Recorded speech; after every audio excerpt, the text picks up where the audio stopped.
opened up the hive, and we could not find the queen. So we made the call that the colony was queenless, and also there was no signs of eggs, larvae, and brood. And just like Hive 1, there were low food stores, so there was no or very little capped honey or any nectar in the comb. So the next slide, please, Jamie. There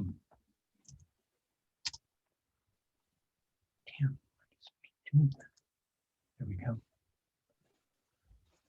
So in Hive 1, the suggestion to Steve was to increase the feeding, and by feeding, Steve was feeding them sugar syrup. So the suggestion was to continue with that routine. And then Hive 2, we wanted to fix the problem of it being queenless. So we took a frame of eggs, and most important here is that it was a frame with eggs, because the desired outcome was that Hive 2 would be able to make a queen from that frame that we took from Hive 1. So we took out a frame, found a good candidate with eggs, larvae, and some capped brood, and we placed it into Hive 2. We left Steve with discovering that Hive 1 was indeed queen right, and that it had probably swarmed recently in the past. And then Hive 2, we installed, as I was just saying, a frame with eggs, so the hive will hopefully make a queen. So the recommendations for Steve were to continue feeding, and with Hive 2, check it in about 3 to 4 weeks to see if indeed the colony has made a new queen. Steve, did you want to add anything to your experience with us going through your hives? No, I think you hit it right on the nose. I mean, I really appreciate that you came out. I'm brand new to this year, and it in a large way, it just gave me the confidence to move ahead. It was a lot of fun. At the Hive 1 tomorrow. Oh, great. So kudos to our education team for doing a great job. Thank you. Absolutely. Thank you. You're welcome. Do we want to go into are the Chris's in the meeting? No, they're not, Arthur. But go ahead and go into that one. Yeah. Yeah, let's go into the Chris's. Do you want to start with that one, Sarah? I'll just introduce it. Okay. So we went to go visit the Chris's, and their reason for wanting an inspection was to see if their colonies were queen right, and they were concerned about the activity and possibly the growth. Their ongoing concerns, which they've mentioned previously in many of our group session meetings, is ventilation, moisture, and mold due to their in that aromas coastal climate, and that any potential pests. Specifically, they did come across wax moth, and they're always concerned about balance because they have 10 colonies. They wanted to make sure that the apiary was balanced out with strong colonies and not weak and strong. So go ahead and go on next, Jamie. Hi there, everybody. My name's Chris, and this is Chris. We are introducing and welcoming the Gilroy Beekeepers Association to our apiary today. It is 70 degrees on a weekday, and we're hoping to crack open some or all of the hives. We have about 10 in our bee yard, and we're hoping to just kind of identify some problems that we've been struggling with. We've been members for just about 2 or 3 years, and so we're beginners more or less, so go easy on us, but we'd love some advice on some of the main issues that we've been having with some struggling hives and getting them off the ground. And I think the main issues that we have been struggling with are definitely ventilation and moisture problems inside the hive, but we've had our share of pests as well, including most notably wax moth. But of course we have varroa, and we've been treating for that, but a little hive beetle as well. And so we just love some pointers. We have Sarah here from the Master Beekeepers class, and we'll be asking a lot of questions. And our yard, as you can see, is just about 10 strong, including a 2-frame, what I like to call a Dewey hive. Just to kind of start off a hive small and work it into a nuke box and then go from there. Just to add to some of the complexities of the apiary that we've been experiencing this year, on top of moisture issues, we've had mold issues, which I'm sure is related to the moisture. We have questions about positioning the hives as it relates to orientation of the sun. And you can see that we're coastal and we're in a little grove of trees. So trying to balance that out is something that we're always looking to do a little better. Another thing is that we always seem to be off the bees' schedule. So either we've just missed a swarm, or there's some big change in the hive. You know, a week or two ago they were doing great and now it looks a lot different. There could be multiple reasons for that. One thing that we've kept in mind, and I don't know if it's to our benefit or not, but we've always tried to balance out our apiaries so that we didn't have hives that were thriving amongst hives that were struggling, but maybe that wasn't working to our advantage. So all feedback is welcome, and thank you guys for being here. Yep.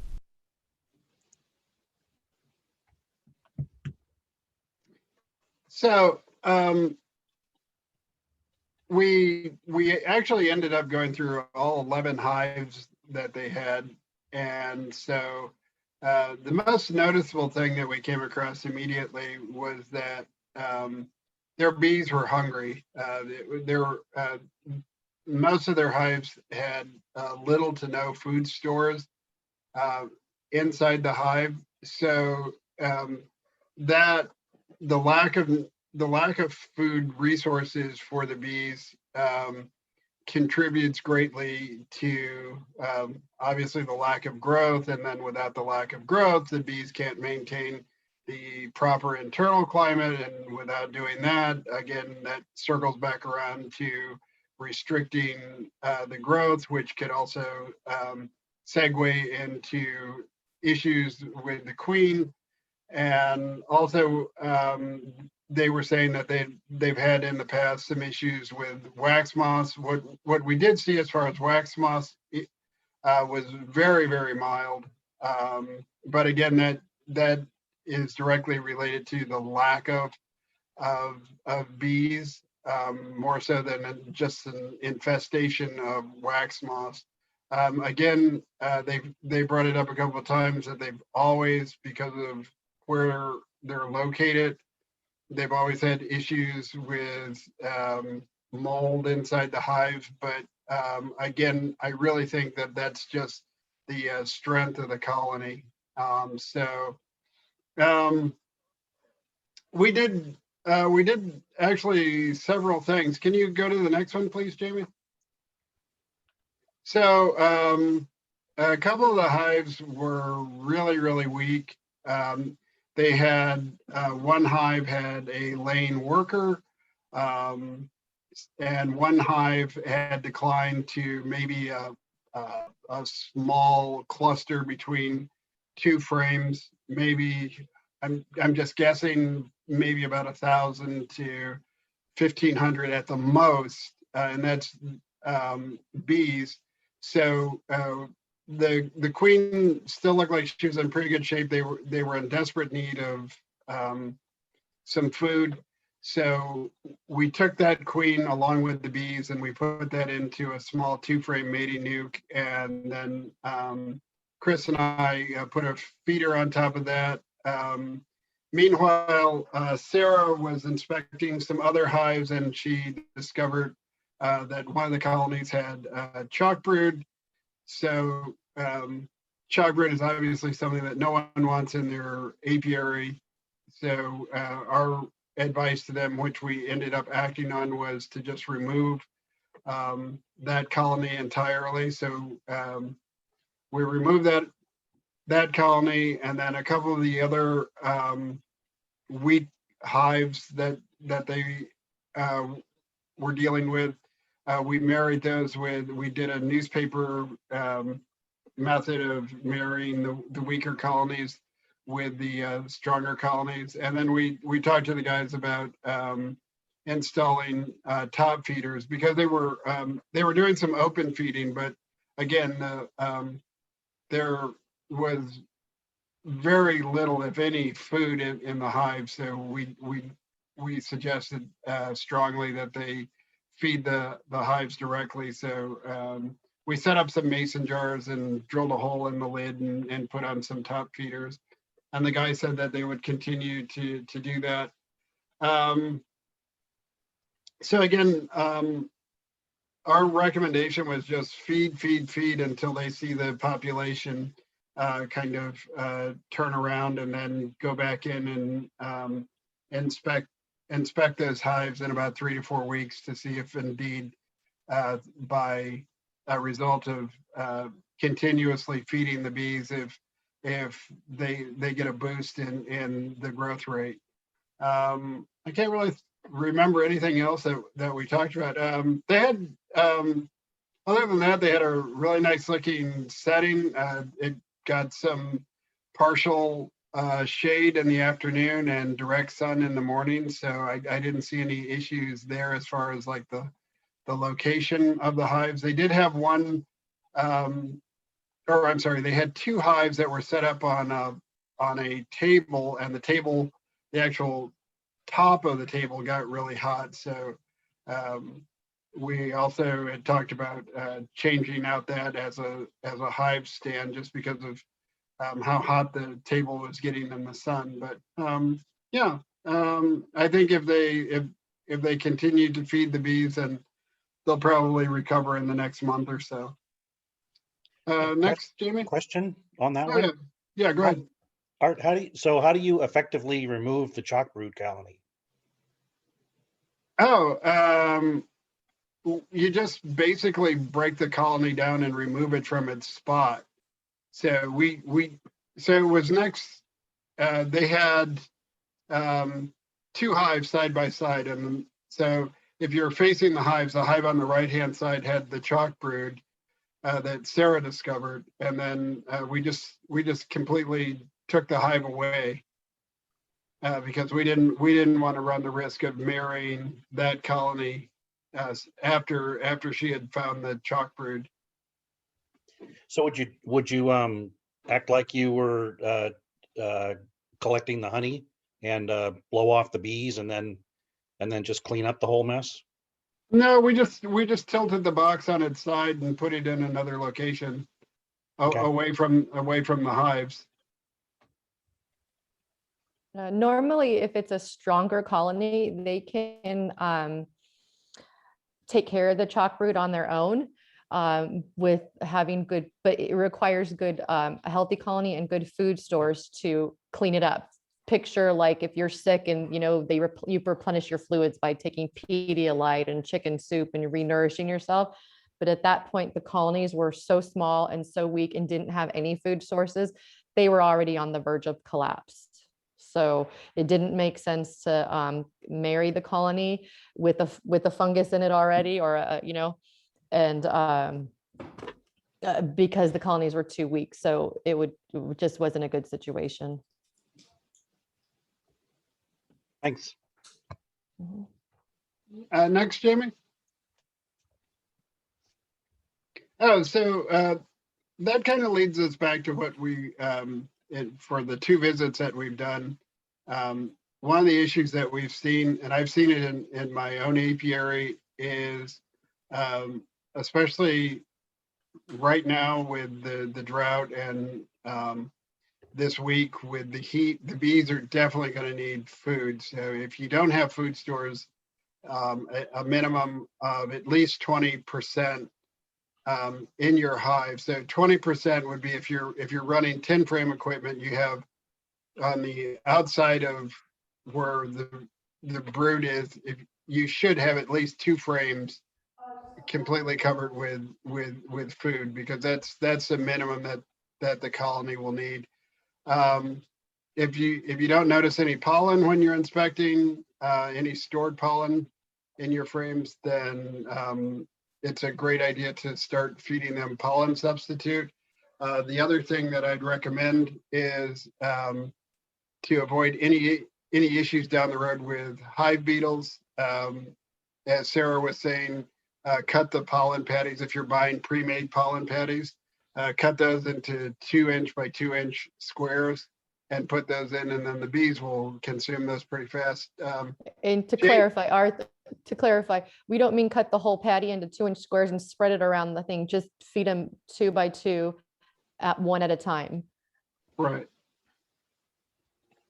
Go ahead, Arthur. The other thing is if you encounter right now that you come across a colony in decline, if it's queenless at this point, it's really an uphill battle to correct a colony that isn't queen right now. So the safest thing to do is to marry them and then just feed that colony after you marry the weaker one with a stronger colony.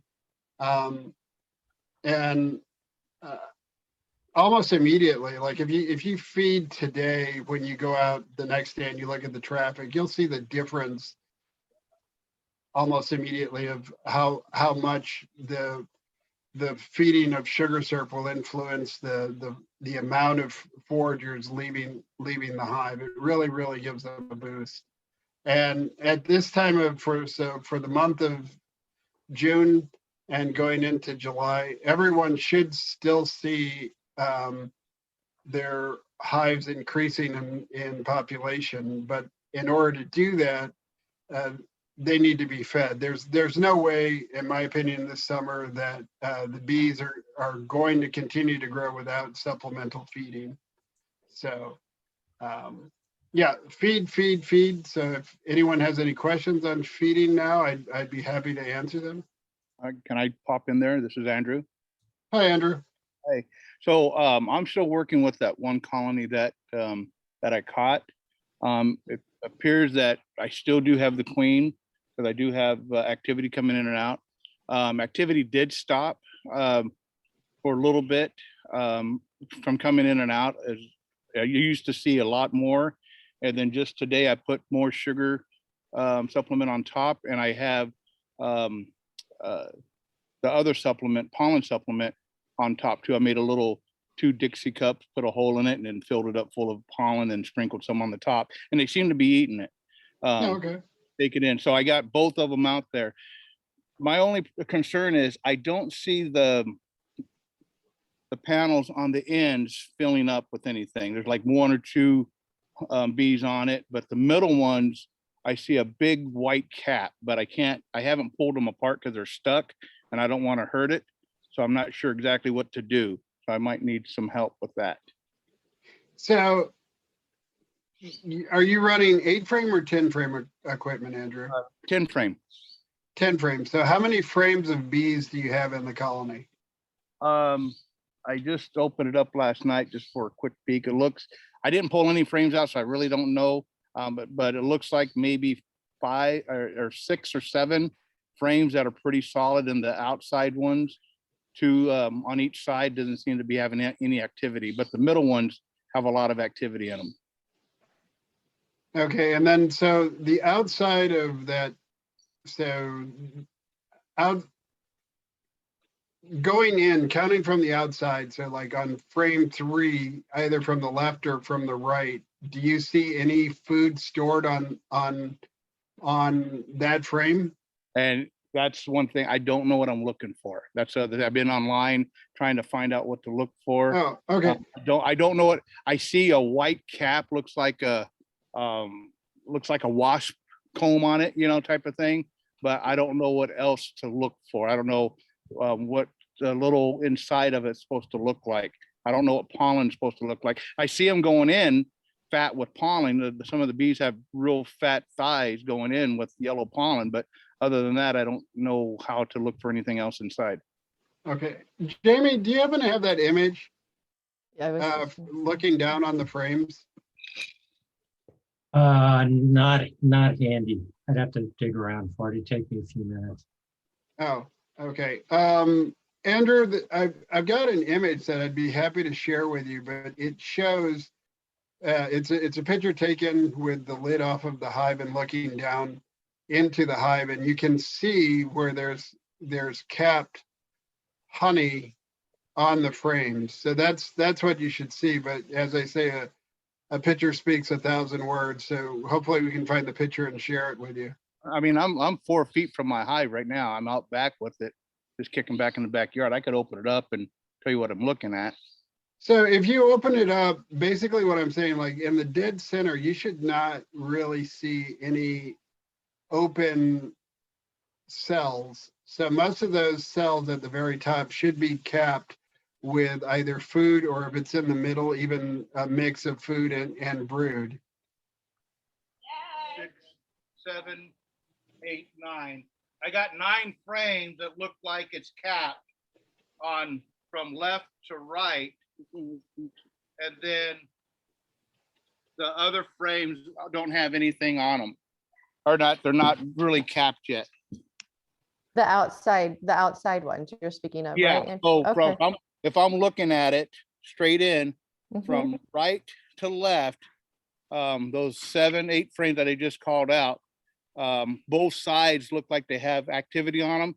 And then the last 3 do not have any activity. It looks like they're kind of starting to move that way. Okay. Does that make sense? And it's white. It has a white cap on it. Yeah, the white cap is probably cap nectar, which is honey. Okay. So that's good. Okay. And have you been able to, or maybe you said this already, inspected the colony, taken a few frames apart at all? Not since I've had it, since I from the last 2 meetings that I told you I got the hive, I haven't opened up anything. I just let them. I've been feeding the heck out of them and letting them get strong and acclimate to my area.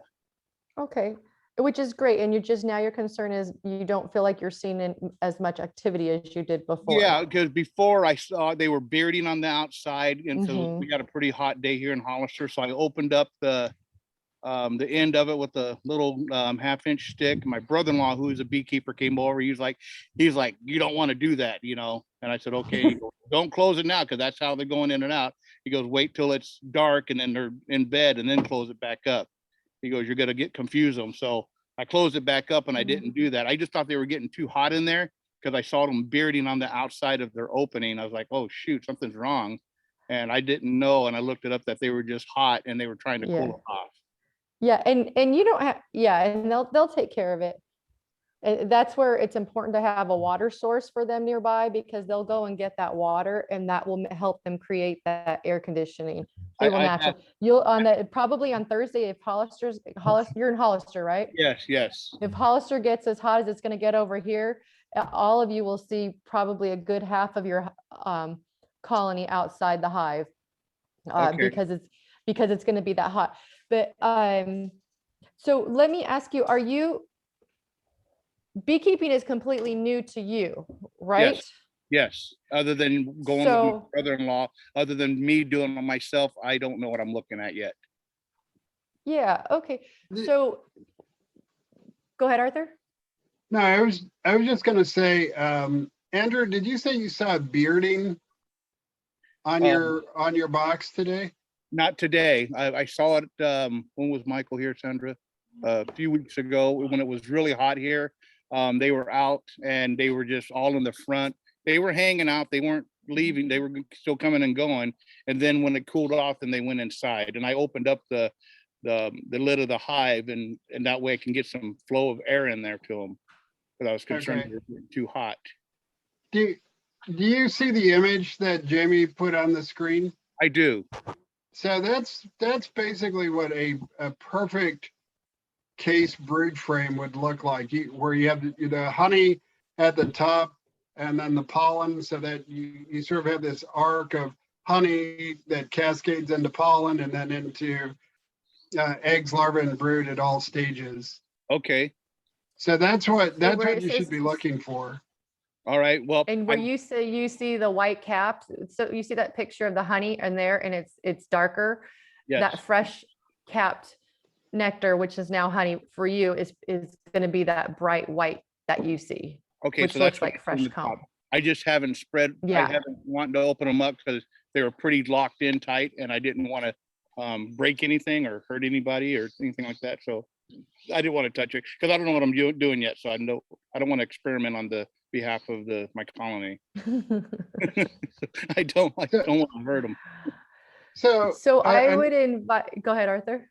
no, I was just gonna say, if you've seen them bearding and they're in a single box, but you have 9 frames of bees, then especially with the anticipated heat that's coming, I Yeah. would add another box to that, to that hive. Okay. And I have 2 more empty boxes. I have Yeah, I would one. just box. add one, give them a little more space. Okay.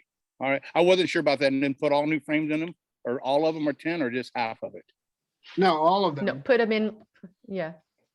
Just plain like Put it it is. all Yeah. in. Yeah, Oh, don't take Put it all frame in with the. put another or anything like that. yeah. Okay. All right. Just- Okay. I'll just put a brand new frame right on top of this one. Okay. Yeah, a box full of frames. Yeah. Okay. And all right. then I would encourage you to come visit us over here, or maybe our ed committee team can make a field trip out to you and get you some hands-on experience with inspecting your hive. No, Because I I missed think that. Yeah. yeah, because with the problem with being a first year beekeeper is the excitement and then the fear of, like you said, of messing things up, Yeah. but also not going in then keeps you from practicing. And then if they become out of sight, out of mind, and then that you're going to end up with anybody, you'll miss signs of Yep. things that were happening that you should have been aware of. And it's just practice and getting comfortable with them. It's just You could practice. see, I don't know if you can see my hive right behind me, Mhm. right there. That's, we're in the backyard all the time, and all my family, they're all concerned about it, making sure, hey, we didn't see any honeybees flying in and out. Are they okay? So it's not, for us, luckily, it's not out of sight, out of mind, because we're always right here in our backyard eating our dinner. And Yeah, enjoying it. but I mean, yeah, and the going into the hive inspecting is That's going to what I be need key to. now, especially since you said you. Yeah, it's Right, just so getting that- comfortable with it. Okay, and I missed the last field trip y'all had, and I was working, but I want to make the next one, or if y'all could come over here, that'd be great. Yeah. Not a problem. Okay, so Yeah. good. You think I'm okay so far, and with my feeder on top like it is, and then the little red 2 Dixie cups with the pollen stuff in it? Okay, Yeah. all right. Yeah. I know they make Yeah. a pollen, what is it called? A pollen feeder that they have, but Pollen. Or po- Yeah, it? I think the pollen patties are probably the most beneficial because it Then- has the extra nutrients in there. oh, the pollen. then substitute pl- doesn't? Well, there's this pollen substitute, but the pollen patty is pollen substitute in there. And so when you cut them up in the little squares and you put them in the box, you will know if they're actually eating it or not.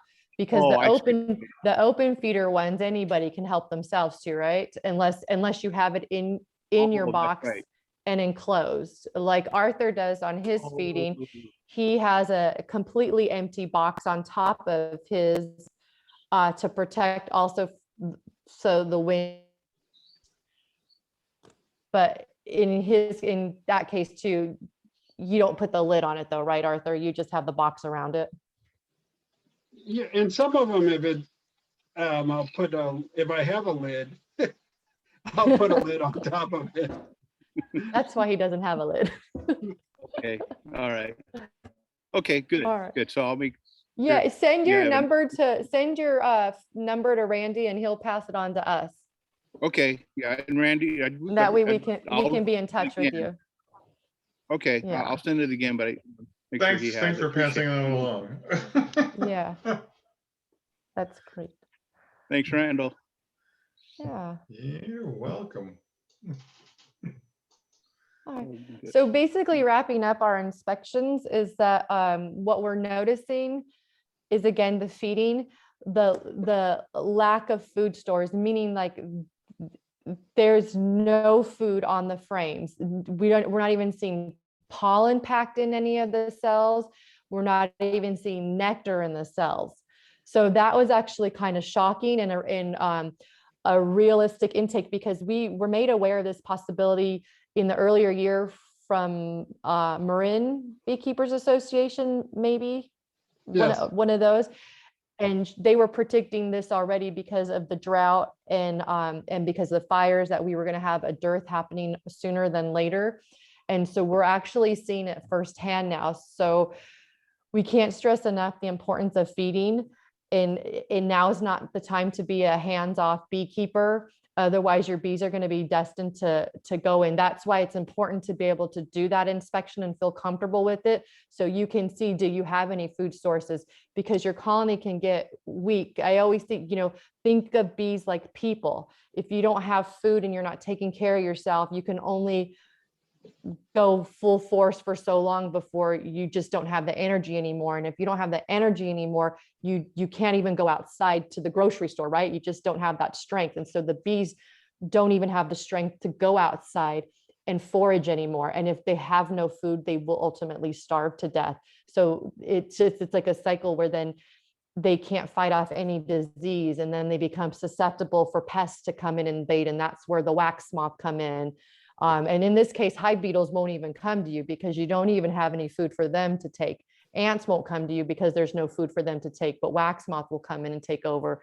And if there was already a varroa problem, well, the varroas, they're gonna take over and just decimate as well.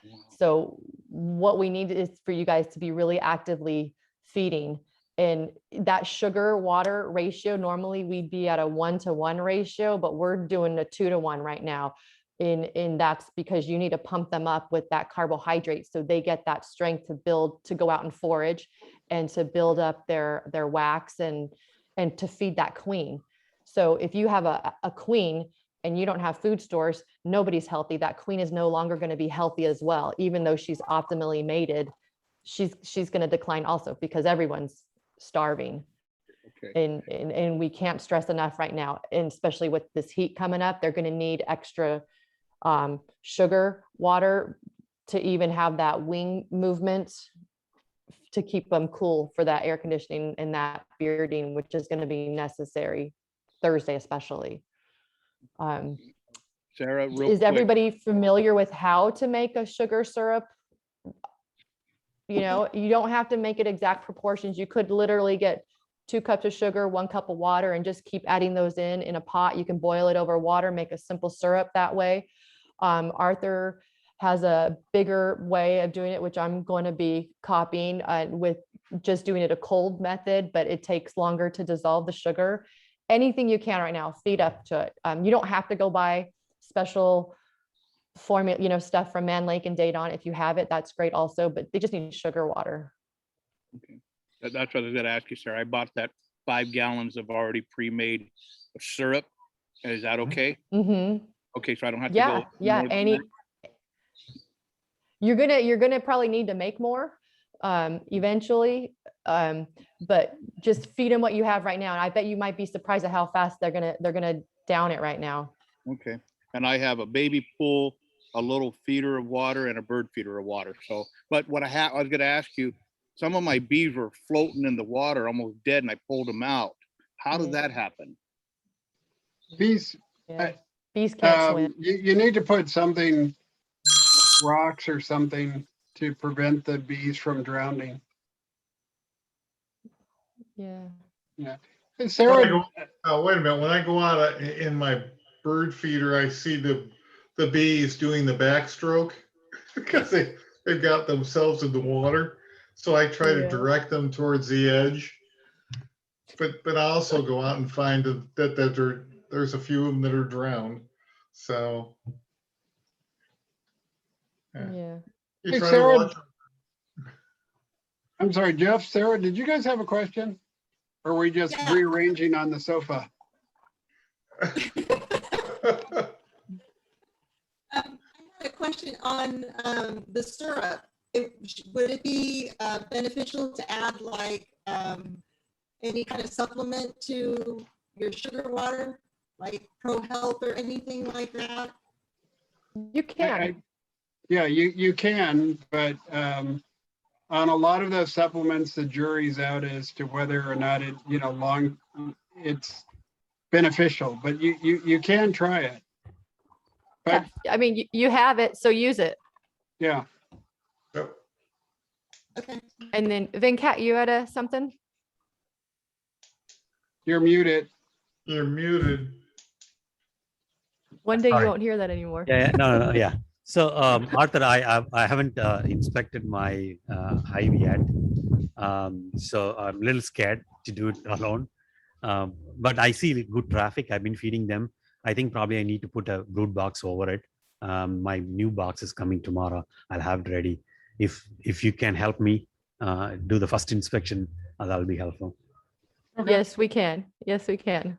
Yeah. And for any of you, really, because our club is about mentoring each other. So just speak up, and that's what our education roadshow here is for. You'll be next on our mid-month meeting. Look at that. But yeah, absolutely. Because we want success. We don't want to say my bees are better than your bees. We want all of our bees to be healthy, because we don't want this beekeeping to be like backyard chickens, right? Where it was a fad and now it's not cool, because we're in it for the long haul and Arthur's in it for maximizing numbers. So just kidding. Yeah, and I actually, the more of that, I wanted to prove my wife wrong. You've been buying something every day, and something is coming for bees, and I think it'd be cheaper to go and buy some honey. I said no, it's the fun of having the honey. Yeah. So that is like bees is like when you have babies, right? You go to Babies R Us and you buy all that stuff and you realize you didn't need any of it. So don't go crazy. Just wait. Just ask someone first, do I need it? Because you realize all you needed was a cardboard box. No. Venkat, when they ask you if you have a forklift to unload your order, you've gone too far. Yeah, I'm not there yet, but yeah. Well, no, he's got it wrong. When they ask you about the forklift, you're approaching wrong. However, when they ask you if you have an 18-wheeler flatbed, then you've gone too wrong. And I also have another question. I saw some mails about registering the bees. Do we have to do if the one hive? Yes. It'll cost you $10, and you register it through Beware, BEE, and then WHERE. I thought it was It's free free now? still. Yeah, it is free. Oh, It's Yeah. free, yeah. I thought It it is was free. Yeah. Yeah, Oh, it's well. free. The last time I registered, it wasn't. Because I was a Yeah. little confused. I went in and looked at it, and then I was confused. Do I have to? Because I'm not doing it commercially. I just wanted to check. Yeah, the reason why we ask you, or they ask you also, is so we're aware that there are bees in the area. So if someone does come and spray, that you will be made aware that they're going to spray. And it just it gives us a better look at where bees are. And it's pretty cool. And just remember though, you might have to adjust your numbers when you go to re-register Right. the following year. Right. Right. And you can have as many bees wherever. So it's not like if you put a location, you're going to get a big warning sign or anything like that. And then that's also how the ag department in conjunction makes sure you're registered too now. Okay. Thank you. So let me take a moment and give a shout out to our education team. A couple of years ago, when I took over as the president, we had a charter that passed on from previous leadership that we wanted to create a 501c3 nonprofit that would provide education for people that wanted to understand bees, but more importantly, wanted to understand pollinators. And we've worked through that over the years. I'm just really pleased and thankful for our team that's come together to realize the vision that previous people had, and I'm thankful for that. Oh, very cool segue. And we now have a blog, which Catherine is awesome to take what we randomly spew out and make it coherent and make us sound like we graduated something other than preschool. Yes, indeed. Thank you, Catherine. You did such a nice job. I just want to know, can I get some college credits for this, at least 3 units, so I can move over in the pay scale at the school Sure. district? FYI, the ed community committee would like to know the same thing. No, Yeah, no doubt. Yeah. no, You know, no. so seriously, that's the next thing to pursue, because over in the coast, there's a team of people who have put together a program at Cabrillo for college credits. And so then maybe that's the next step for us to pursue. But now we'll give you kindergarten credits. Well, if any of you did want to do the master beekeeping program also, all this goes towards your hours that you would have to have on a minimum on a yearly basis. So it does count somewhere. Yeah. Yeah, I'd like to look into that as an educator. I know Gilroy High School, I believe, used to have a beekeeper apiary. I don't know if they allow it anymore because of the liability and stuff. Christopher, where I work, we do not have an FFA or anything like that. But I am an adjunct professor at Galvin College, so I would love to maybe talk to one of the admins over there and get something started with y'all, and maybe that could happen, and we could do like Cabrillo, Randall, unless you guys are already in contact with them. So I'd be happy to talk to you offline one-on-one about our experience with Gilroy High School FFA and why we're not there anymore. But we would love to do No doubt. the extension stuff for Gavilan College too. Okay, all right. I We'll talk. volunteer And I Arthur know that and Jamie and me. Gilroy has a new principal, and I know him. He's a good friend of mine. I know him very well. So we'll talk, Randall. Good. I look forward to it. Hey, Penny, are you out there? Hi, you're muted. Yes. Yeah, I'm here. Sorry, I'm You're- just driving home. Your bees survived our class? They did, yes. Wow. I'm so grateful. Yeah, Arthur. Amazing. They seem to be doing good. I'm watching the hive that's queenless, and they seem to be. I don't think they've decreased in their size, and so I think they're kind of holding their own. They were pretty. It felt like they were wandering for a while, like for a couple of days, like they didn't know what to do, and but now they seem to have settled down. And then I realized that we put a honey super back on the hive that has the queen but no brood or eggs. And I took the honey super off and gave them another brood box on Sunday. So because we are treating them, and I didn't want anything to get into the honey super, even though there's nothing there, but I did take that off on Sunday and put another brood box on. So, and they were all over that honey super, but there was nothing going on in it. Nothing. No. Yeah, it was only a week. So Yeah. Yeah, they didn't have time, but yeah, I just so appreciate everything that I learned from that class for you guys being there, and all that you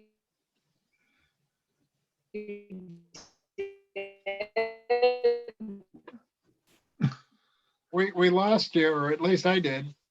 Yeah. Oh, can you hear me now? Yes. Yeah. I was just saying that I really appreciate everything that you taught us and showed us, and I didn't like I think I saw Andrew was saying that he doesn't know what in the hell he's looking at. I had no clue what I was looking at either, and I was kind of embarrassed to admit it.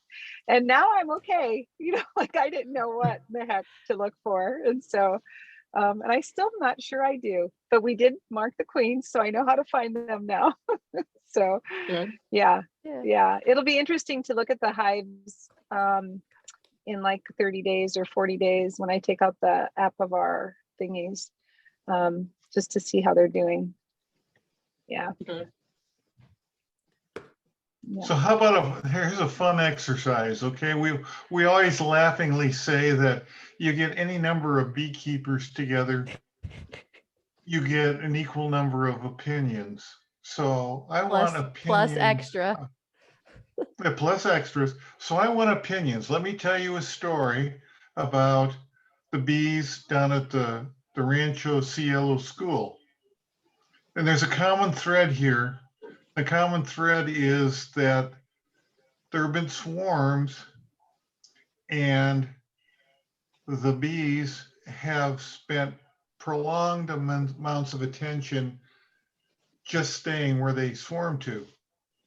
So case one, I got a call that bees had swarmed a couple of days before, and they were sitting on the ground. They're on the ground. They're not in a tree. They're not on a wall. They're on the ground. They've been there for several days. So that's case one. Case two, I got a call that the bees had swarmed. And this is a derivative off of the case one. When I got to the Rancho school to look for them, there were a group of students who were looking, and there was another swarm on a fence next to the bee yard. And I asked, well, how long have they been here? 3 days. Okay. And then I got a third call last week. We've got a swarm of bees. They're on a fence. Well, how long have they been there? They've been there for almost a week. And they're not doing anything or going anyplace. So these are bees who have swarmed and have been wherever they landed for a long period of time. So what's the problem? I know what I think the problem is. What do you think is going on? There's a lot in your description. Are you asking the question of why aren't the swarms moving to a new location? Yes. Typically, a swarm will move to a short location, and then they will send out, scout bees to find a more permanent home. Well, that seems like we're neighboring hard questions, and that's Sarah's department. So, Nice job, Arthur. Thank you. And we taught Jamie well, so he will take it over. And Jamie could probably chime in also. No, we'd like to hear what you guys think. I think they don't have a strong queen. Yeah, I was That's what I thinking the think. queen was too pooped to fly further. Okay. Anyone else? Oh, come on, guess. Come on. If you're a real beekeeper, you got to get in there and guess. Come on. Could I relate a personal experience? So right now I have about 2 hives, and I know there's other people in the neighborhood that also have hives. So I would say when I found swarms that have obviously been in a location for a day or two, I just think that there's so many bees, at least in my general area, that there's no place for them to, there's no suitable homes. So that would be my guess, that there are very few suitable locations for the bees to set up. And not to say that if you put a swarm trap or anything out that they're going to go to your swarm trap, because I've never had success at that either. But I just think that there's so much competition outside that the bees are, once they kind of swarm, and then also like this year, probably another contributing factor is that in a best case scenario swarm, the bees would take half of the resources of the hive. Well, half of nothing is still nothing. So if they don't have a lot of resources, then they can't get very far either. Because I've had really bad swarm years, and this year was pretty mild. I know I complained about it a lot, but it's been pretty mild compared to past years. Yeah, So I that's think my 2 basic. cents. So I think that's a really great answer for most cases, but down there at the school, I mean, there is a forest behind where they've been swarming in the past, and so I'm not sure what's going on. There's a water source over the hill, and They I like guess you. They like you, Randy. They don't want to leave. please leave. Yeah, I've had hives that I've caught swarms, and then I get them and they all go in, and then they decide they don't like that spot. And after 3 attempts, I just walk away and I go, well, I guess you can figure it out on your own. And then eventually you go out and go, I don't know, you went somewhere. And sometimes they go back into the spot where you wanted them to go in the first place. So Yeah. one of those bees, it's like the kid that talks the most got all the attention, and finally the one that knew the answer spoke up, and they all went, oh, finally, Yeah. I gotcha. But I kind of agree with the original suggestion, is that I think they have weak queens. I think the queens get out there and they get to wherever they're going and they can't go any farther, and the bees don't know what to do. So I'm going down tomorrow. There's a hive that's been, or a swarm that's been on a fence post for almost a week.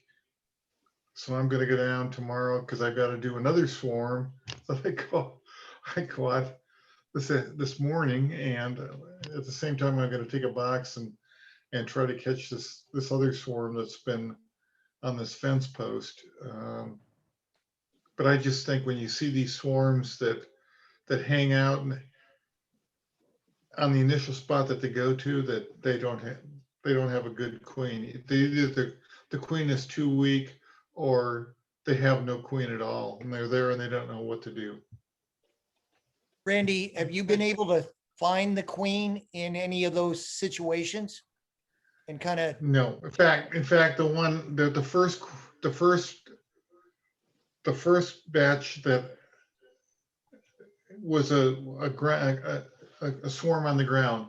So my immediate thought with the swarm on the ground was, if there's no queen, or she's died, or she's close to it, she just can't fly.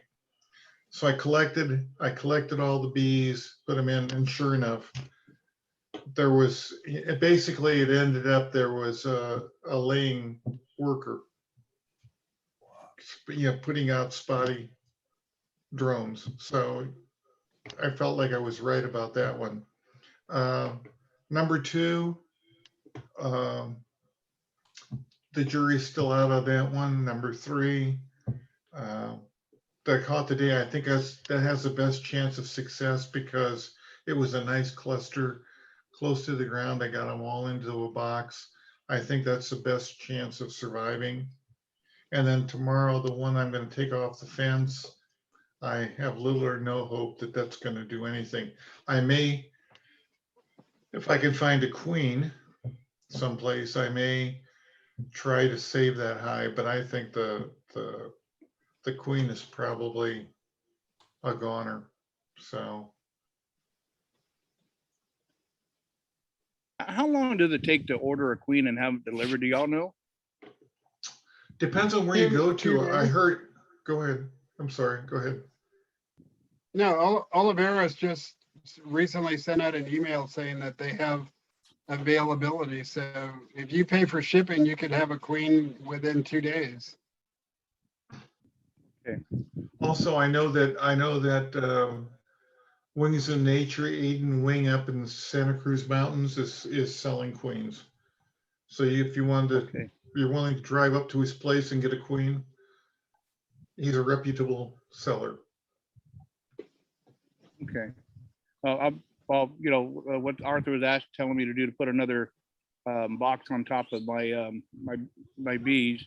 I'm going to do that, but I'm hoping to learn how to split them I'd like to get at least 5 hives on my property, and that's all I want to work. I don't want to work any more than that, but 5 nice hives is what I'd like. I'm sorry, Andrew. I'm only laughing because that's what Arthur's already envisioning.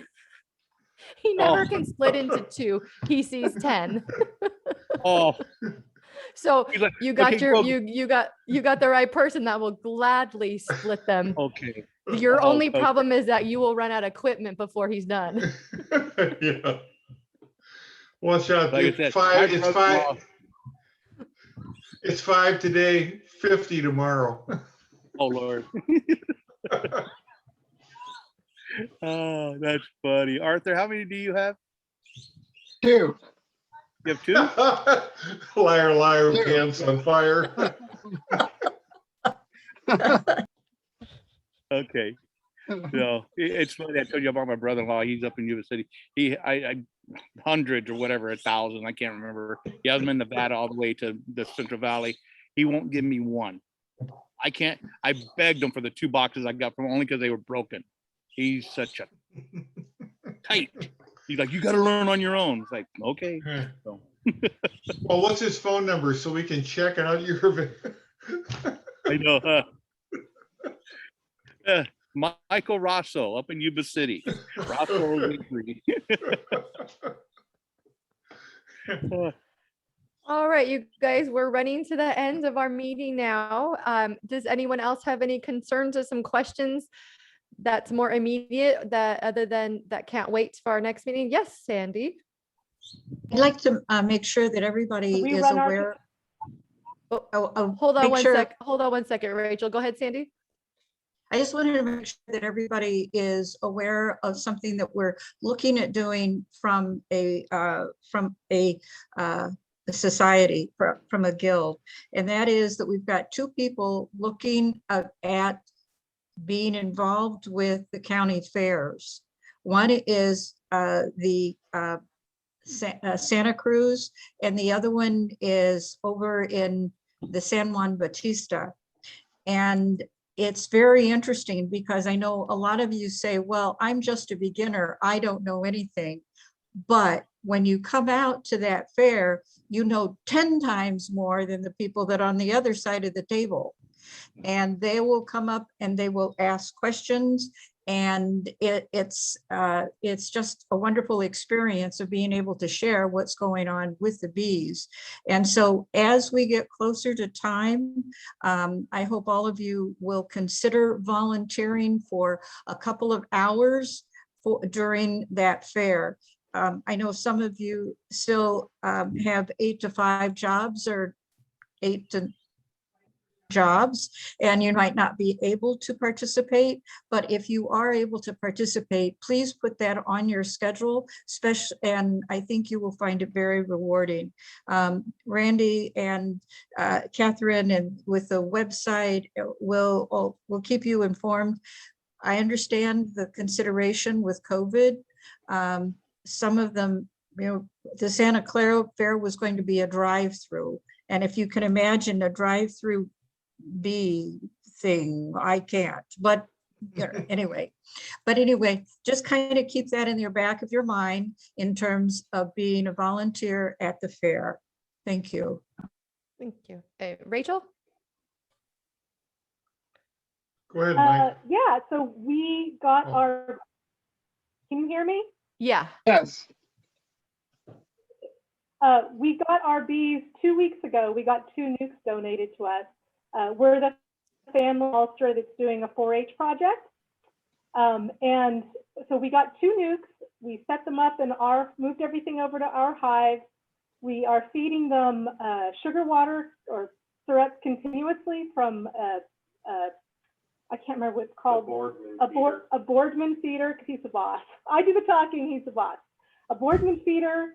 Everything seemed to be going really well. And then on Sunday, we had tons of plenty of dead bees outside of both hives.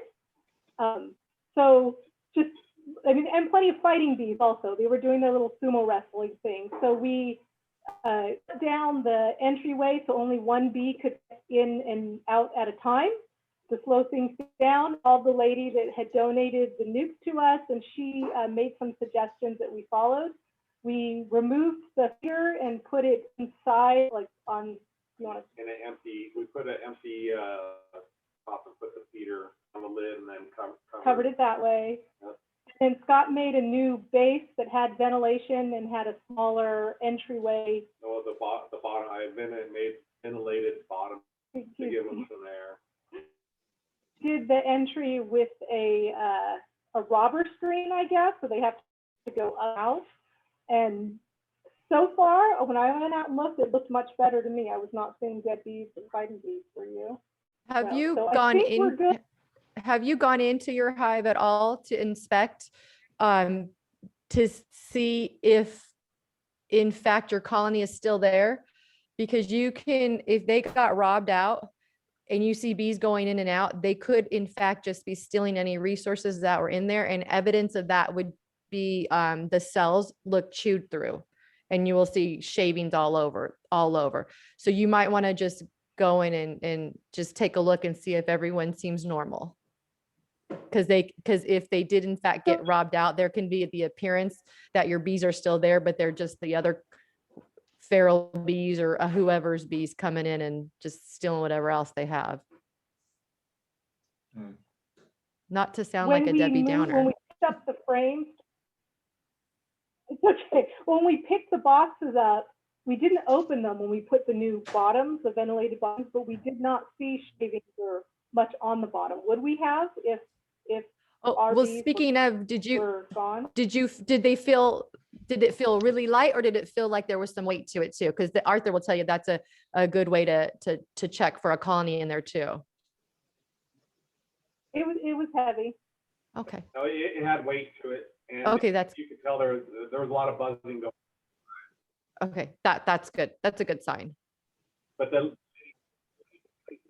lady told us not to go. We were hoping to go into the hive before this meeting, but she told us not to go into the hive. Go ahead and just lift it, put the screen bottom board on, move the syrup inside to the hive, because she thought that might be a problem, the boardman feeder being outside the hive. So we said we went ahead and did that. We moved the syrup inside. But we just lifted the hive, put the screen bottom board on, and you could tell it was still heavy, and it seemed like there was a lot of activity inside the hive, a lot of buzzing going on. Good. And no traces of like wax or anything like that on the bottom board that we pulled out. But- it was definitely like, it looked like a World Wrestling Match Federation going on outside the hive. Oh yeah. It's lot- they're a lot of- literally fighting. You, To the death, yeah. you installed the nukes a week ago? 2 weeks ago. 2 weeks ago. So if you were to compare the weight, would you say your hive is heavier now than what the nuke was? That would be, it's hard to say. Okay. And would it, like around 9 o'clock in the morning, do you see traffic? Do you see lots There of was a bees lot of coming and traffic at going? 9 o'clock. Hmm? It was backed up because the gateway is small enough that they can't all get through. So there was a lot of activity. Okay. Do you see any pollen coming back to the hive? On Sunday night, yes. And was it today? Yeah. Yes, there's pollen coming back to the hive, yeah. So you're just wondering if the bees are okay. That's your main question? So, And also,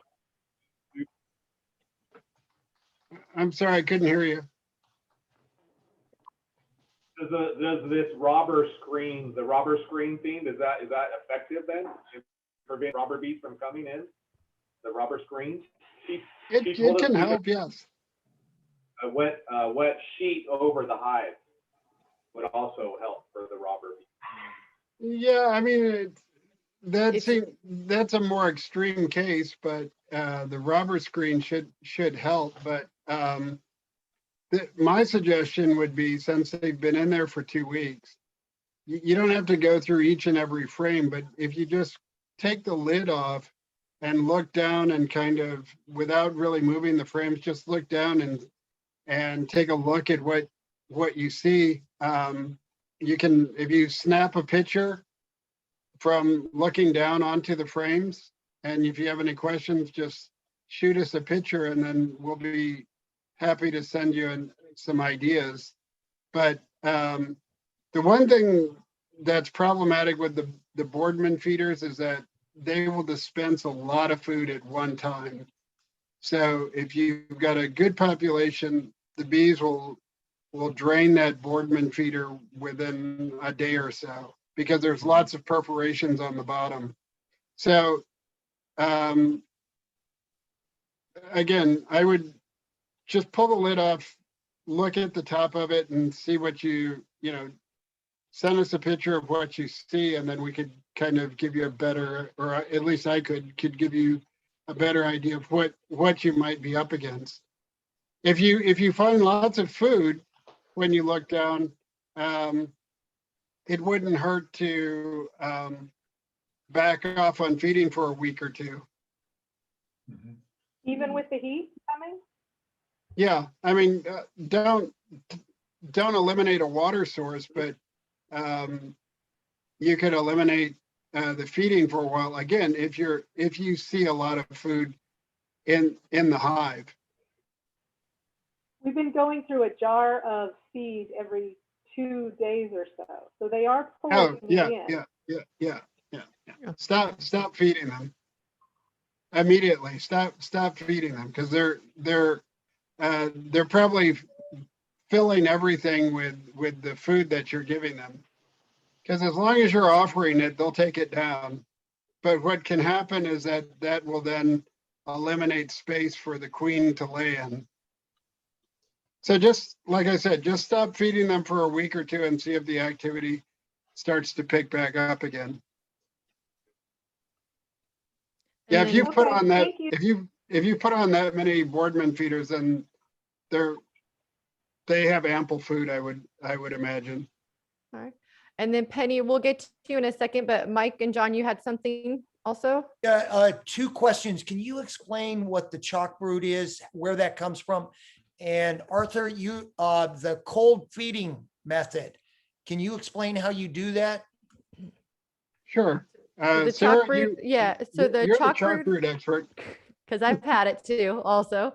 So the chalk brood is just a little fungal disease, or picture almost what like black fungus does, in homes. So it poisoned them that way. So they end up dying, and they turn into like little, they look like little rocks, and they're little mummies. And so it looks like little white and black little mummies on there. So a good hygienic colony can actually clear that up with food, with nutrition. So it's not one of the terrible brood diseases. Okay. So when you guys said you took that hive away, you just moved it away. You didn't destroy it or burn it or no anything. Okay. No. Chalk brood's not that serious. Okay. No. We politely just chose that hot colony was going to have to self-euthanize. Okay. Okay. So your question about the feeder, is it more about how you make sugar syrup in bulk, or about the mixture? Well, here's our issue. We're doing feeding, and feeding is a lot of work. So any tips or anything you guys can help us with, little tricks to make it easier, would be helpful.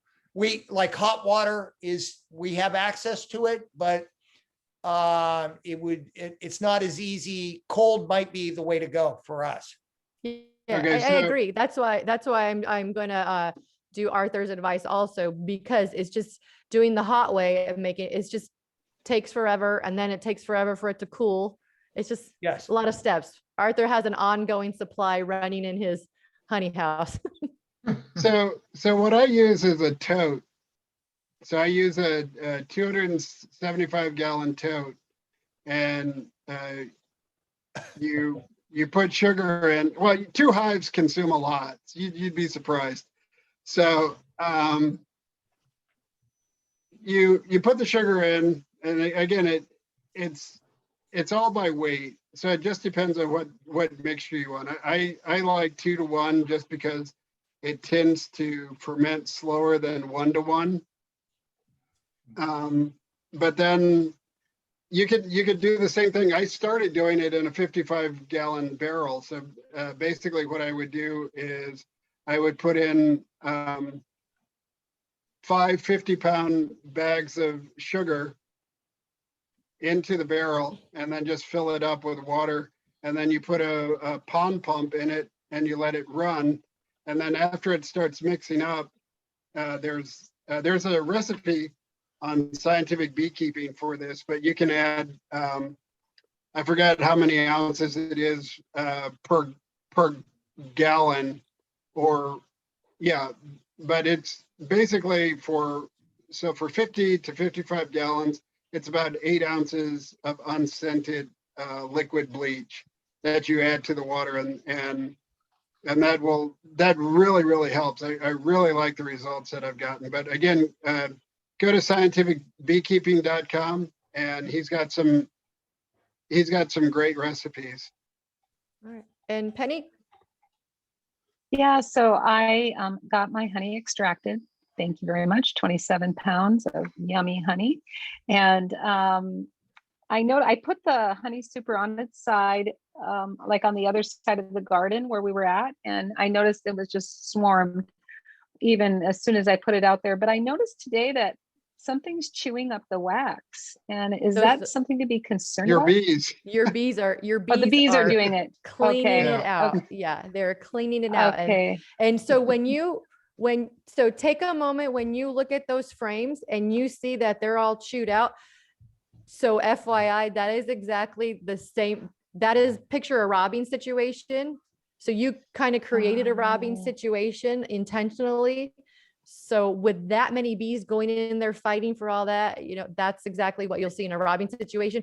Only they're not robbing each other in that way because it's open for them. They're not fighting anyone off. So that's what it will look like.